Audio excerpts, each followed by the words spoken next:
Vamos mergulhar em uma das maiores histórias de detetive da ciência. A nossa busca para entender as leis que governam os céus. E olha, não tem jeito melhor de começar do que com essa frase do Johannes Kepler. Ela resume perfeitamente a nossa história.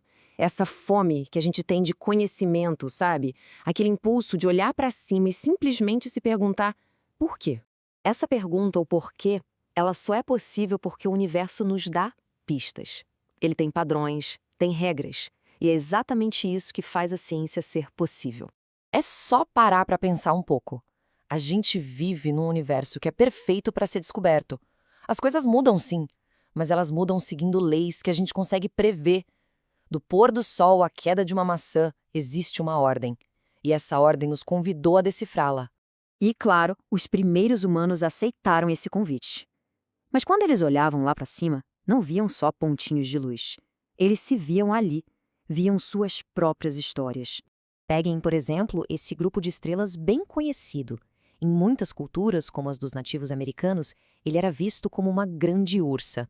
Mas se a gente for para a Inglaterra, o mesmo padrão de estrelas virava uma ferramenta do dia a dia. Um arado, o que reflete uma sociedade agrária.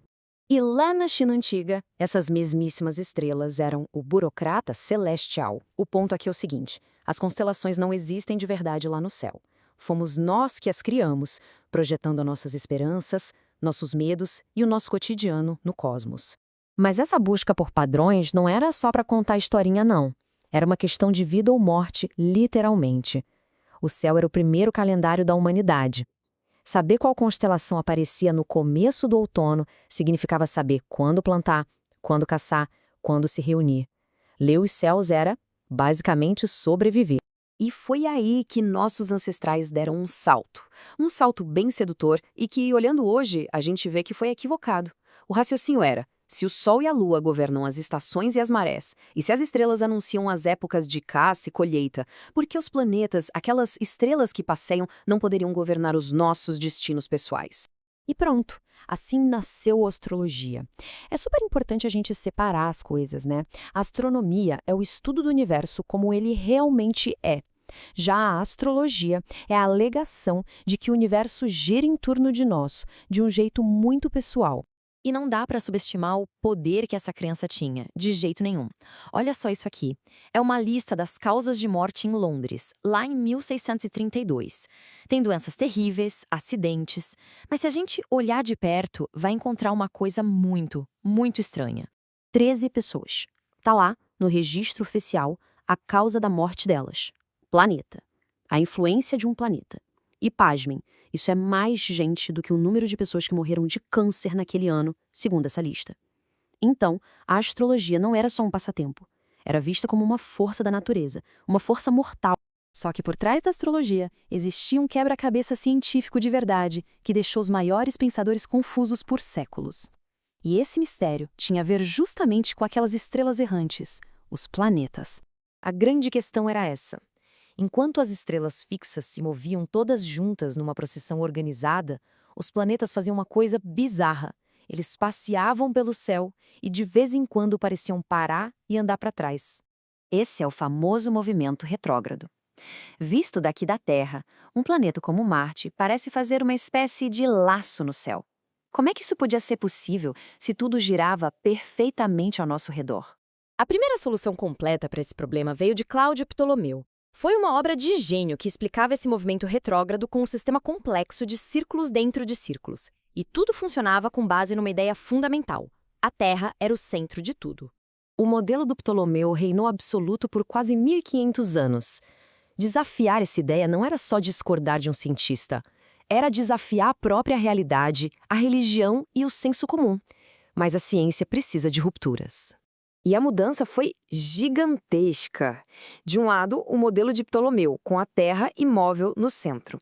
Do outro, a ideia perigosíssima de Nicolau Copérnico. O Sol é que está no centro, e a Terra é só mais um planeta girando ao redor dele. Isso não só reorganizou o sistema solar, reorganizou o nosso lugar no universo.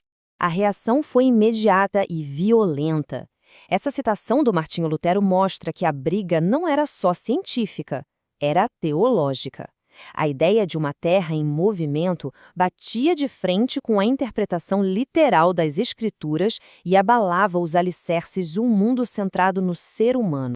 Copérnico abriu a porta, mas o modelo dele ainda não era perfeito. A resposta final precisaria de um tipo diferente de gênio. Um homem que era meio místico, meio matemático. Um homem obcecado em encontrar a harmonia de Deus no cosmos. Este é Johannes Kepler. Ele era profundamente religioso, um astrólogo praticante e, ao mesmo tempo, um matemático brilhante que acreditava que o universo de Deus tinha que ser geometricamente perfeito e harmonioso. E a primeira grande ideia dele já revela muito sobre sua mente. Ele se perguntava, por que 6 planetas? A resposta dele foi geométrica. Existem 5 sólidos perfeitos, e ele imaginou que, se encaixados uns nos outros, eles poderiam definir as órbitas dos 6 planetas. Era uma ideia linda, mística e completamente errada. Essa crença fundamental era o que o movia. Para Kepler, decifrar os céus não era apenas fazer ciência, era como ler a mente de Deus. Ele estava convencido de que, por baixo da complexidade aparente, deveria haver uma simplicidade e uma elegância divinas. E isso nos deixa com uma última pergunta que é bem provocadora.